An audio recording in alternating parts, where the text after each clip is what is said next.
Before the grouping of 1923, in which 120 separate railways were merged into the Big Four of the LMS, the LNER, the Great Western and the Southern Railway, Glasgow's services to the south were in the hands of two major companies, the Caledonian Railway and the Glasgow and South Western Railway.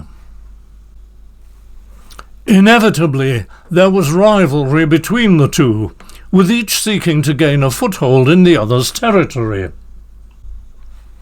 The Caledonian was particularly anxious to gain access to the Northern Irish traffic via the Port Road, the spectacular route from Dumfries through the wilds of Galloway to the port of Stranraer, a route which I have covered in detail in 3 earlier videos.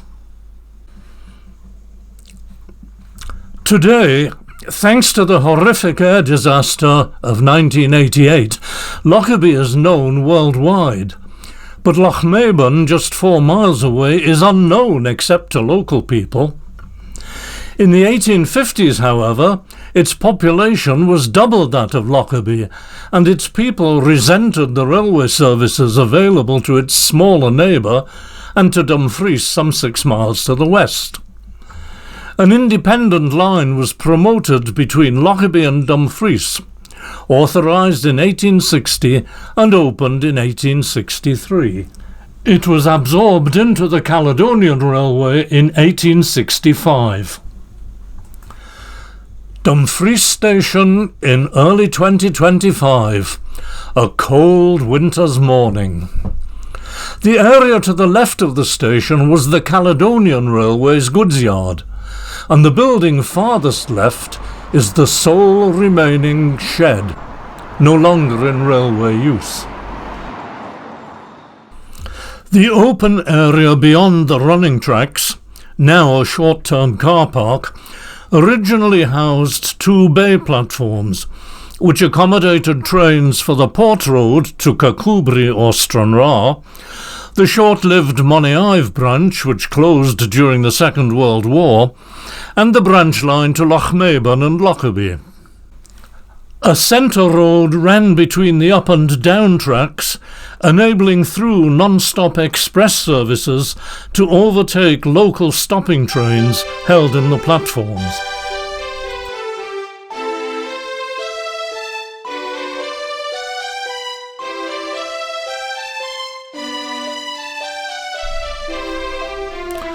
The bridge to the north of the station carries the A701 Edinburgh Road. The Lockerbie branch turned off to the east just before this bridge, and the Port Road turned west just beyond it. The bridge across the River Heath carried the line to Stranraer. It's now a footpath and cycle route. We can clearly see, even today, where the branch turned off the south-western main line. A signal tower stood here until demolition in the 1970s, originally built at the junction of the Castle Douglas and Dumfries Railway, and using flags to display line clear or otherwise. It was moved to this spot, with a turntable immediately behind it, to signal the Lockerbie branch, using semaphore arms rather than flags. This Ordnance Survey map, dating from the late Victorian period, shows how this goods station could only be accessed from the Lockerbie branch. Any train approaching from Stranraer or from Glasgow by the south-western main line would have to reverse onto the branch to get into the freight depot. But then it was the Caledonian's depot. The south-western goods station was to the south of the passenger station, and also required any train from the north to perform a reversing manoeuvre to gain access.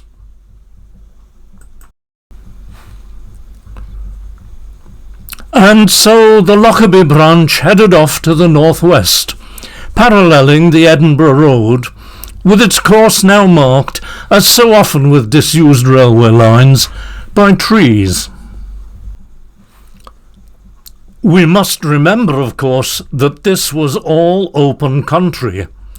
Dumfries Station, when built, was well outside the town. The old trackbed is now a much-used cycle track and footpath.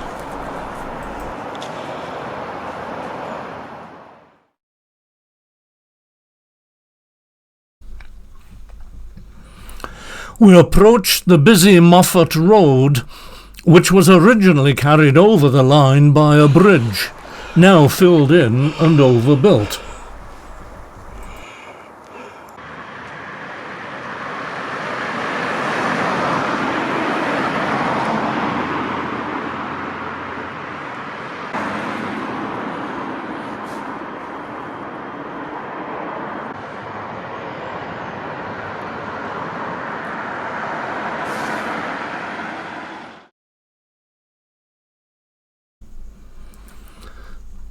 Follow the beautifully straight tree line. That's where the trains ran. Now we approach the Dumfries bypass. A bypass for the town was authorised in the 1930s. It opened in 1990. But it was built for the traffic of the 1930s. A narrow single carriageway with tight roundabouts at junctions, rather than the flyovers or pass-unders which the 21st century requires. From the air we see all too clearly how slowly the traffic is moving, and this is mid-morning, not a rush hour.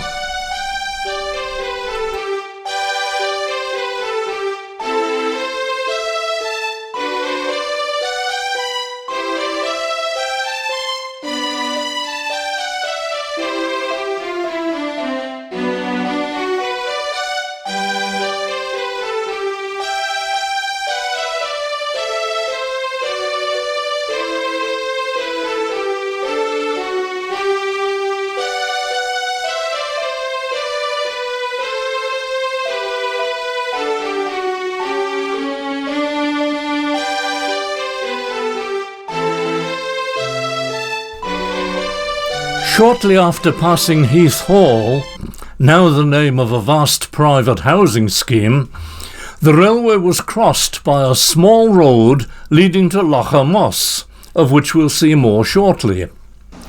The bridge still exists, although it's barred to vehicles, having been replaced by a new road leading into an extensive industrial estate.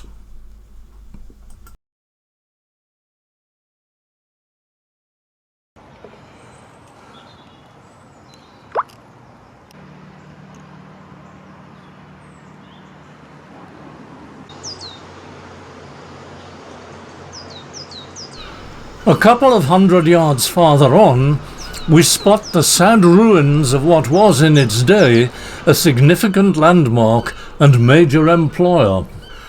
Opened in 1913, this was Britain's first ferroconcrete factory building and was to house the Arrol Johnston motor car plant.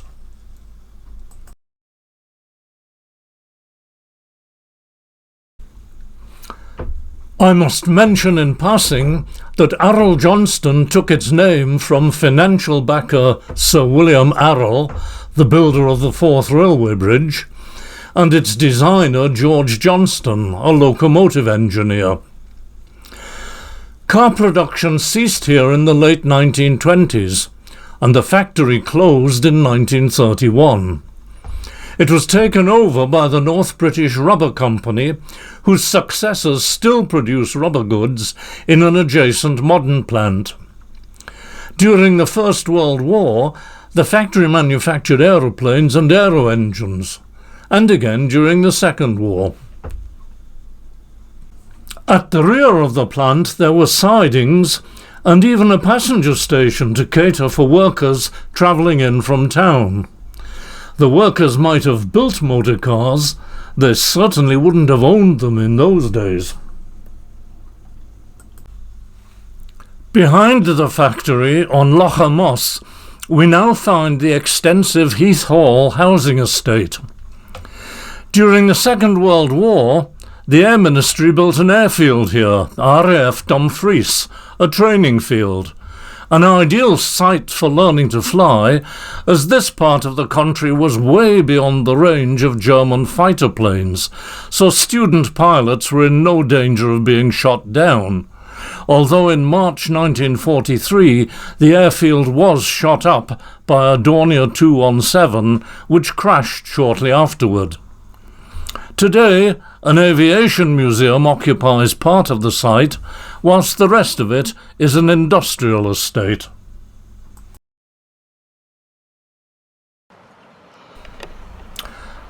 Continuing through the 21st century suburbs, we again meet the A701 Edinburgh Road, which the railway crossed.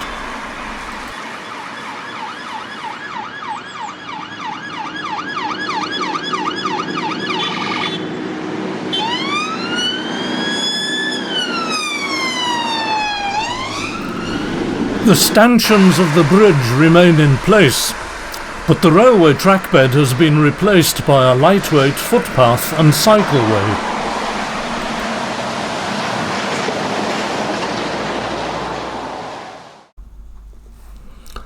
Let us remember again that even in late Victorian times, our journey would have been entirely through open countryside.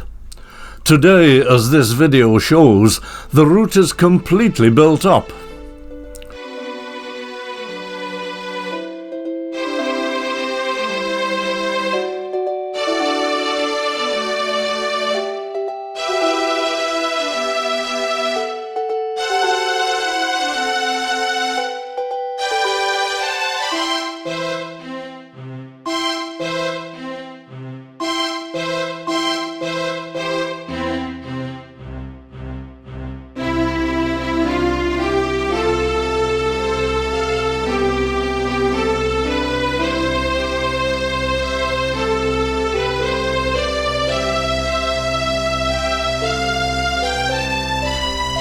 At 2 3/4 miles out from Dumfries Station, more than 3 miles from the town itself, we come to the site of Lockerbie Station.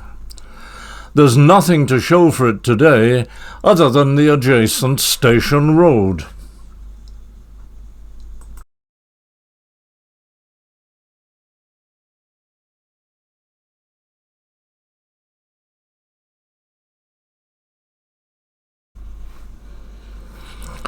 Open countryside at last, and Lochebrig's quarry, source of the rich red sandstone so typical of the buildings in this part of southwest Scotland.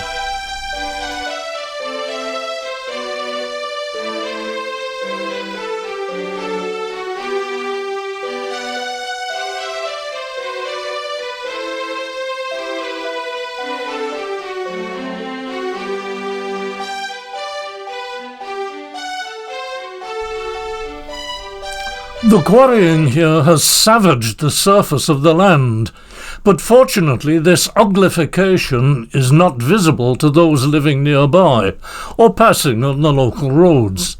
It can only be seen from the air. As ever, the old railway line is clearly marked out by the line of trees as it wends its way toward the village of Aimsfield.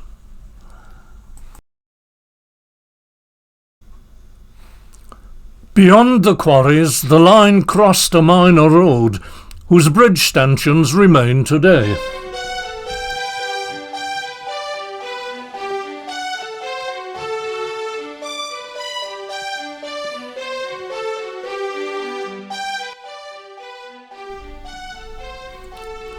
Aimsfield Station, like so many country stations, was a healthy walk from the village.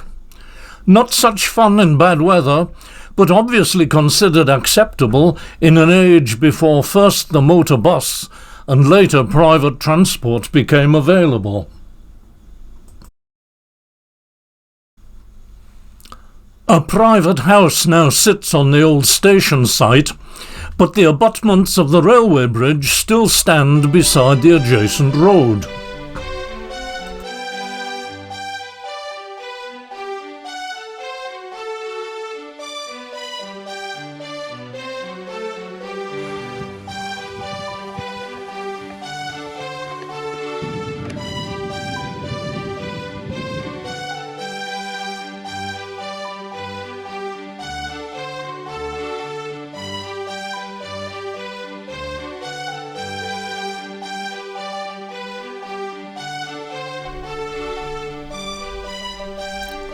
The track passes to the north of the modern extended village before crossing the A701 for a final time.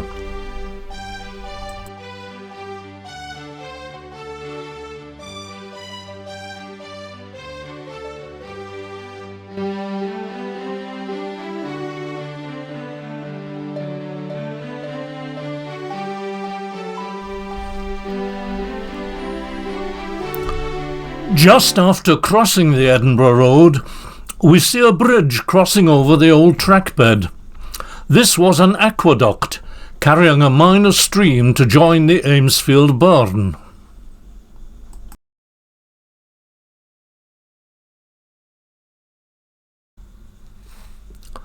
The line curves around the high ground, leading to the 715 feet high Bars Hill, with its Iron Age hill fort. This high ground explains the somewhat indirect route the railways had to follow. The main road from Dumfries to Lochmaben climbs some 400 feet, but this would have been too great a challenge for the railways of the mid-19th century.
The small loch ahead of us has the curious name of Murder Loch.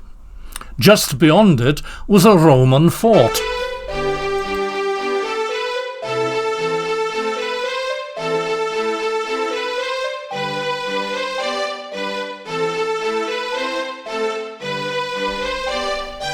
We come to the tiny and rather isolated community of Shieldhill, to whom no doubt the coming of the railway must have been a great boon.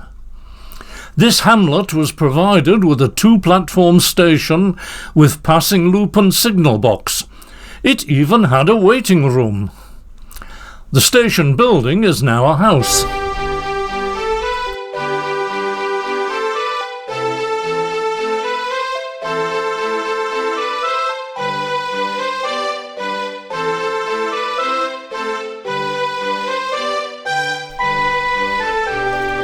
Just beyond the station, several minor roads come together, and the railway passed underneath.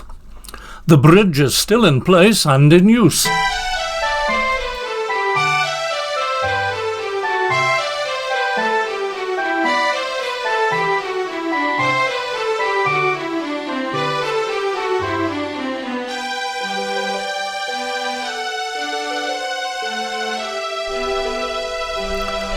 The track briefly follows the Water of A before heading off toward Lochmaben, the only sizable community along its route.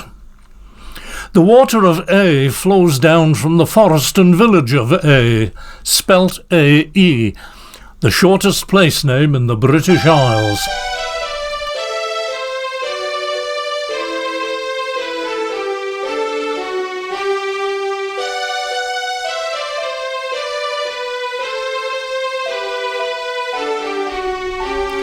In the distance, the two blind lochs.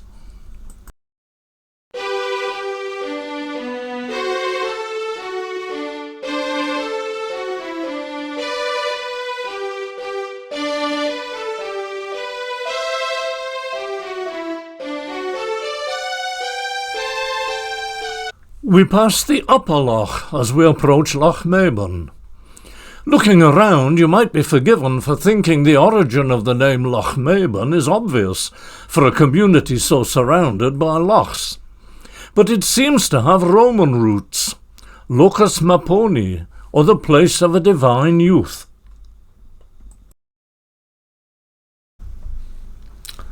The railway now passes the Mill Loch, which in days gone by provided water for a mill at the other side of town beyond the station.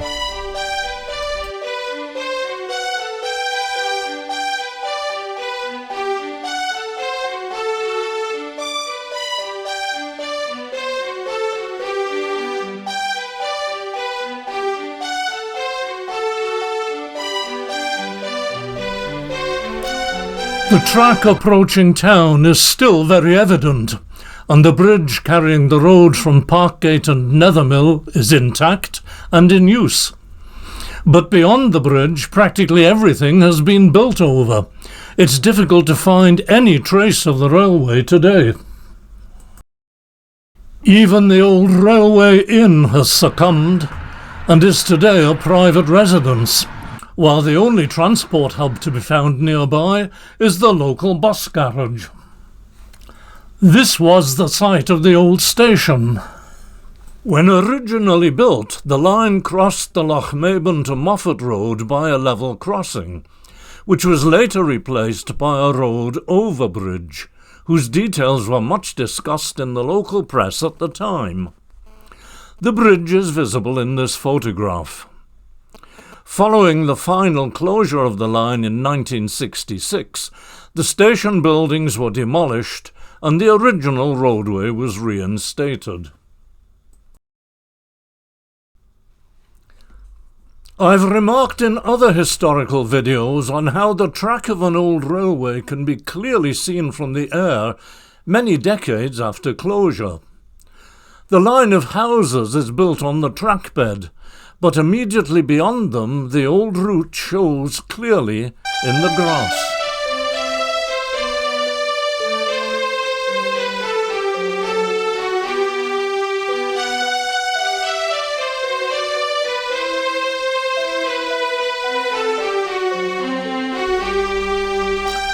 The line now approaches the biggest of the lochs, the Castle Loch, named after the castle built here in the 14th century by Edward I, which replaced an earlier Mott and Bailey castle built around 1160 by the Lords of Annandale, the Bruce family. The loch is much used today for sailing and various water sports.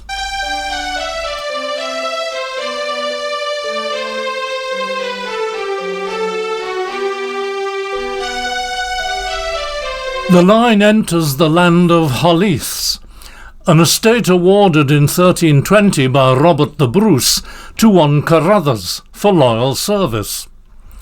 Only 14 years later, the land was granted by Edward Balliol, King of Scots, to Henry de Percy. Loyalties apparently changed rapidly in those days. A caravan and camping site now occupies the spot beside which steam trains once ran.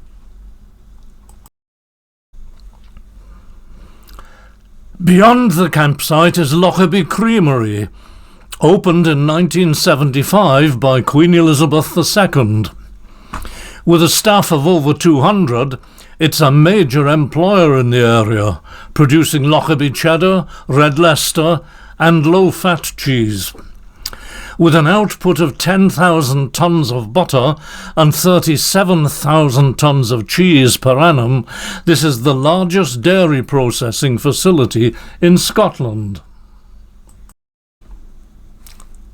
Just beyond the site, the line crossed the River Annan. Although the bridge is long gone, its supports remain, and they've survived floods of recent years which saw the destruction of two less sturdy bridges.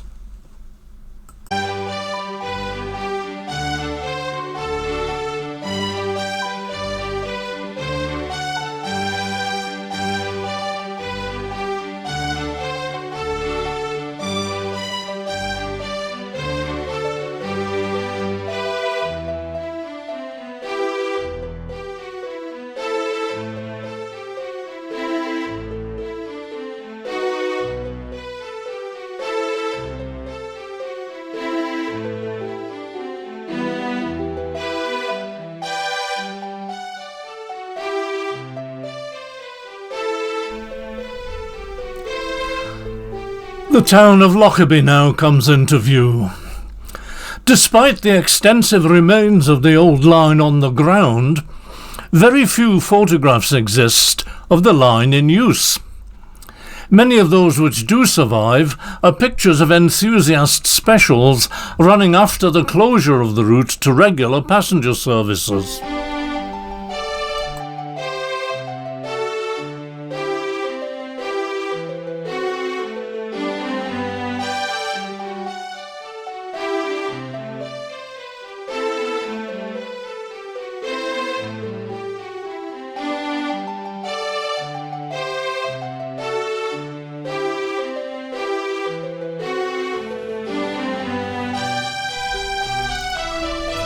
The bridge over the minor road leading to Drifestale Gate is still intact, and beyond that the trackbed passes close to Drifestale Cemetery, with its memorial garden to the victims of the 1988 bombing of Pan Am Flight 103.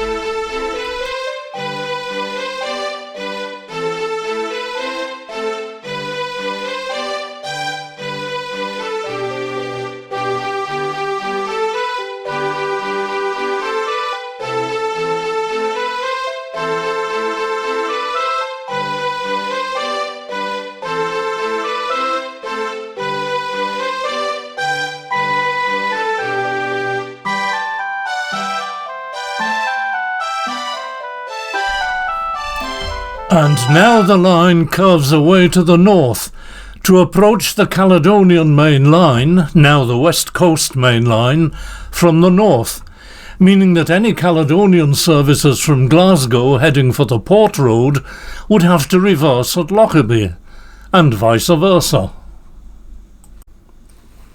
It had been planned initially that the line would leave the main line at Dinwoodie, running directly to Lochmaben, avoiding the need to reverse at Lockerbie.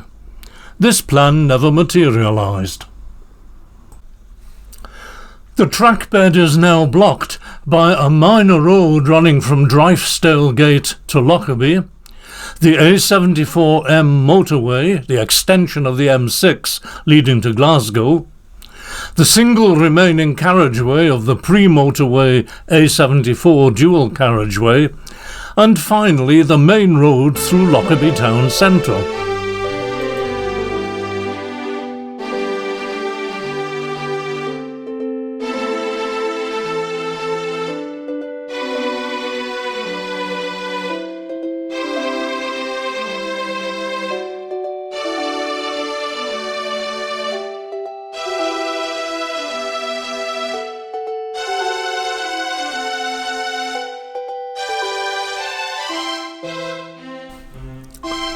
This 19th century Ordnance Survey map shows that Lockerbie Station was originally enclosed by a train shed, part of whose outer wall survives today.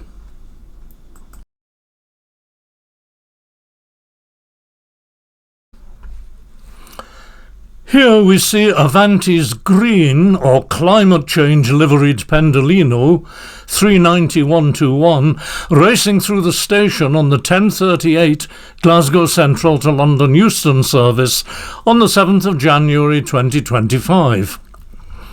Few London trains stop at Lockerbie these days.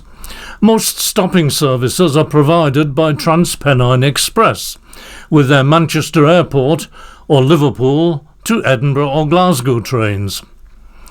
Curiously, Lockerbie Station is managed by ScotRail, who operate no trains at all along this section of the main line.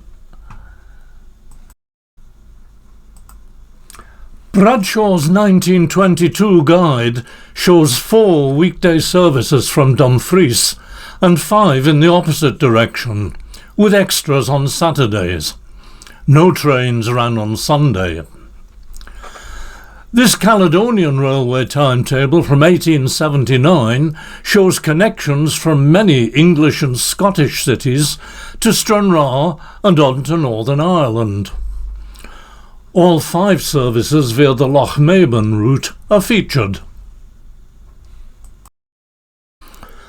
Although a 14-mile long branch line must have enjoyed a somewhat sleepy existence, On May the 14th, 1883, it killed 8 people and injured 53 others, when a passenger train from Stranraer, running into Lockerbie station just before midnight, overran the signals, collided with a stationary goods train on the northbound line, causing wagons to fall onto the up main line in front of the approaching mail train from Glasgow. Railway work has always been dangerous, as these newspaper cuttings from Lockerbie in 1866, 1917 and 1940 show. The line, although single, could occasionally provide a relief route when needed, as it did in May 1915 in the immediate aftermath of Britain's worst ever railway disaster at Quintin's Hill, some 15 miles or so south of Lockerbie. I've added a link to my film on that tragedy in the preamble to this video. Although some trains were rerouted by the slow single line via Lochmaben, the main line was reopened with a promptitude unimaginable today. One track was back in use the following day. Opened as an independent railway in 1863, the Dumfries, Lochmaben and Lockerbie became part of the Caledonian Railway in 1865. It was merged into the London, Midland and Scottish in 1923 and became part of the nationalised British Railways in 1948, only to close to passengers 4 years later and to all traffic in 1966. Today, it won't even be a memory for most of the people living along its route